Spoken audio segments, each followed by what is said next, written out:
حضرت تھانوی رحمۃ اللہ علیہ فرماتے تھے کہ گناہ کرنے کے بعد آدمی گناہ اس لیے کرتا ہے کہ مجھے سکون چین اطمینان مل جائے.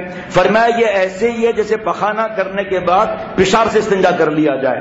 بخاری شریف کی حدیث پاک ہے کہ اللہ تعالیٰ قیامت کے دن دوزخ سے پوچھیں گے حلم تلاتی، تمہارا پیٹ بھر گیا؟ دوزخ کہے گی حلم مزید، نہیں اور چاہیے. اور پھر دوزخی پھر حلم مزید، حلم تلاتی، حلم مزید، حلم تلاتی، دوزخی سب ختم.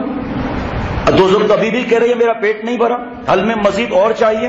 بخاری شریف میں کہ اللہ تعالیٰ اپنا قدم مبارک رکھیں گے تو دوزخ چلائے گی قط قط، بس بس میرا پیٹ بھر گیا. اور ایک روایت میں 3 بار دوزخ چلائے گی قط قط قط، بس بس بس میرا پیٹ بھر گیا. حضرت شیخ العرب العجم میرے محسن جن کے احسان تلے میرا بال بال دبا ہوا، جن کا میں غلام، جن کے قدموں کی خاک، ہم سے سوال کیا بتاؤ دوزخ کا پیٹ دوزخیوں سے بھرا یا اللہ تعالیٰ کے قدم مبارک سے بھرا؟ بتاؤ بھائی. اب ایک سوال یہ اٹھتا ہے کہ اللہ تعالیٰ تو جسم سے پاک ہے، حدیث پاک میں قدم لکھا ہوا ہے، اللہ تعالیٰ تو جسم سے پاک ہے، پھر یا قدم کا، بخاری شریف میں قدم کا مبارک کا ذکر آیا ہے. علامہ ابن حجر عسقلانی رحمۃ اللہ علیہ فرماتے ہیں یا قدم سے مراد اللہ تعالیٰ کی تجلی، اللہ تعالیٰ کا نور ہے. دوزخ کی آگ، دوزخ کی بھٹی دوزخیوں سے نہیں بھری، اللہ تعالیٰ کے نور سے بھری.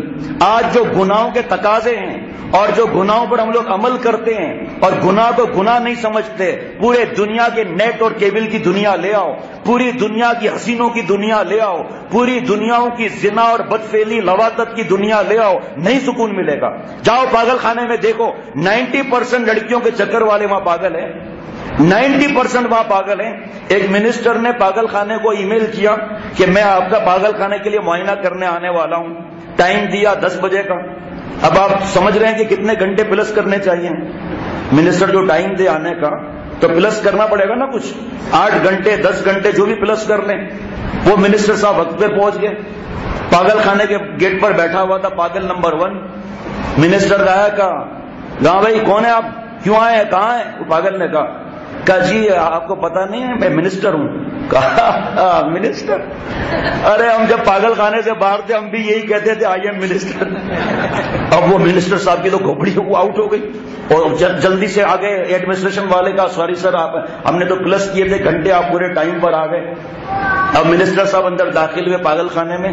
بینچ پر ایک پاگل بیٹھا تھا اور سوکھا ہوا پھول، مدت کے بعد چند نمک پارے ملے. لڑکی کو کہتے ہیں نمک پارے، نمک پارے ہیں. اس کو بعد دیکھنا کیا ہوتا ہے. مدت کے بعد چند نمک پارے ملے جیسے سوکھے ہوئے پھول کتابوں میں ملے. یہی بڑھیا ہو گئی، گال پچک گئے، دانت باہر آ گئے، آنکھوں پر 12 نمبر کا چشمہ لگ گیا، منہ سے رال بہ رہی ہے، آنکھوں سے کیچڑ بہ رہی ہے، بال بڈھے گدے کی دم ہو گئے. اب کہہ دو اس وقت کوئی وہاں پر، اس وقت کہہ دو میں آپ سے محبت کرتا ہوں.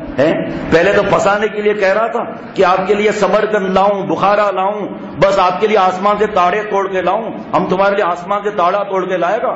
حسین نے کہا پہلے اپنا ناڑا تو اوپر کر، بڑھایا تاڑا توڑ کے لانے والا. آسمان پر کوئی فلائٹ جاتی ہے کہ لمبی لمبی چھوڑیں گے. اب وہ بڑھیا ہو گئی. اب وہ اس کے پاس آئی عاشق صاحب کے پاس، اس نے تو چہرہ ہی پھیر لیا، پہچانا ہی نہیں. کہا وہ تم نے کہا تھا کہ گردن ہل رہی ہے، تم نے کہا تھا کہ سمرقند فدا کروں گا، بخارا فدا کروں گا. سمرقند نہیں تو کوئی پارٹ فدا کر دو، بخارا نہیں تو اس کا کوئی پارٹ فدا کر دو. تو کہے گا نانی اماں آپ کا اس میں گرامی، پوچھے گا نہیں. پھر گالی بھی بڑی زبردست دیتی ہے. پھر وہ کہا وہ بخارا تو دور کی بات، سمرقند تو دور کی بات، آلو بخارا بھی آپ پر فدا نہ کروں گا. کیوں؟ کہ آپ کو دیکھ کے بخار آ رہا ہے. اللہ تعالیٰ نے تو پہلے ہی منع کر دیا قرآن پاک میں کہ جس کی نظر کی حفاظت نہیں ہوگی، شرمگاہ کی حفاظت نہیں ہوگی. تو دوستوں اور ساتھیوں، جتنے یہ گناہ کے تقاضے ہیں یا گناہوں پر عمل کرنا ہے، اس سے سکون نہیں ملے گا. سکون چین اللہ تعالیٰ نے اپنے ہاتھ میں رکھا ہے. جب سب کے سب ہمارے اعضاء اللہ تعالیٰ کی فرما برداری میں ڈوب جائیں گے تب جا کے سکون ملے گا، ویسے سکون ملنے کا نہیں. یہ جتنی چیزوں میں سکون تلاش کرنا ہے تلاش کر لے، نہیں ملے گا. ساری دنیا کی لڑکیاں دیکھ لیں اور کوئی کہے کہ ایک باقی ہے، حضرت مجدد فرمائیں گے یہ کہے گا کہاں، وہ بھی مجھے دکھا دو. دوزخ کا پیٹ دوزخیوں سے نہیں بھرا، اللہ کے نور سے بھرا. اور گناہ دوزخ کا برانچ آفس ہے، جو برانچ آفس میں جمع ہوتا ہے وہ ہیڈ آفس میں جا کر ملتا ہے. دوزخ کا برانچ آفس گناہ ہے، یہاں ہیڈ آفس دوزخ ہے. ہر گناہ گار دوزخ والی زندگی گزارتا ہے، نہ موت آئے گی نہ حیات آئے گی. لا یموت فیہا ولا یحیا، نہ موت آئے گی نہ حیات آئے گی، دوزخ والی زندگی یہاں ہوگی۔ ویلیم 5 ویلیم 10 20 تو وہ پاگل خانے میں وہ جو پاگل تھا وہ پھول سونگ رہا تھا کہ للی تو کہاں ہے، للی تیرے بغیر ساری دنیا اجڑی ہوئی ہے، ساری دنیا میں مجھے موت نظر آ رہی ہے، تو للی کہاں ہے، تیرے لیے آسمان کے تاڑا توڑنے لایا تھا، فلائٹ ہی فیل ہو گئی۔ تو منسٹر نے پوچھا یہ کون ہے؟ کیا للی سے محبت کرتا تھا؟ بتاؤ نا، پیسہ ہو گیا ختم، تو للی نے ہیل والا سینڈل مار مار کے اس کو چھوڑ کے چلی گئی، وہ اس کے حرام عشق میں یہ پاگل ہو گیا، کہا او ویری سیڈ۔ اس کے بعد گیا تو وہاں سلاخیں لگی ہوئی تھیں اور اندر ایک پاگل تھا، بڑے بال، مونچھیں بڑی، کپڑے پھٹے ہوئے، عجیب حالت، اور کر رہا تھا ہو ہا ہوا کر رہا تھا۔ کہا یہ کون ہے؟ کہا للی کی سے شادی ہو گئی، کوئی مرا فراق میں اس کو نہیں ملی، پاگل ہو گیا، کوئی مرا وصال میں اس کو مل گئی، اس کو ایسا نچایا کہ وہ پاگل ہو گیا۔ ان کی انجمن میں کوئی بھی شادہ نہیں۔ ایک بچے نے اپنے ماں سے پوچھا کہ اماں آپ اتنا زیادہ سختی کرتی ہیں، وہ دن کب آئے گا جب میں اپنے مرضی سے فیصلہ کر سکوں؟ اے ماں وہ کب وقت آئے گا کہ میں اپنے مرضی سے فیصلہ کر لوں؟ کیا رہنے دے، وہ وقت تو تمہارے باپ کا بھی نہیں آیا جو تو تلاش کر رہا ہے اس وقت کو،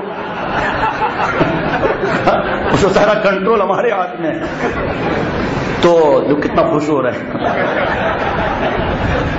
تو اللہ تعالیٰ کی فرما برداری میں عرض کر رہا تھا کہ دوزخ کا پیٹ دوزخیوں سے نہیں بھرا، اللہ تعالیٰ کے نور سے بھرا، ہر گناہ دوزخ کے قریب کر رہا ہے۔ اب جب ہم دوسرا گناہ کریں گے سکون نہیں ملے گا، جس طرح وہاں اللہ تعالیٰ کے نور سے دوزخ کا پیٹ بھرا، یہاں بھی فرما برداری اور تقویٰ سے اللہ تعالیٰ کے نور سے گناہوں کا پیٹ بھر جائے گا۔ اور ایک وقت ایسا آتا ہے، شیخ العرب العجم عارف باللہ حضرت مولانا شاہ حکیم محمد اختر صاحب رحمۃ اللہ علیہ فرماتے ایک وقت ایسا آتا ہے کہ گناہوں میں اس کو موت نظر آتی ہے، گناہ کرنا موت سے بڑھ کر اس کو لگتا ہے۔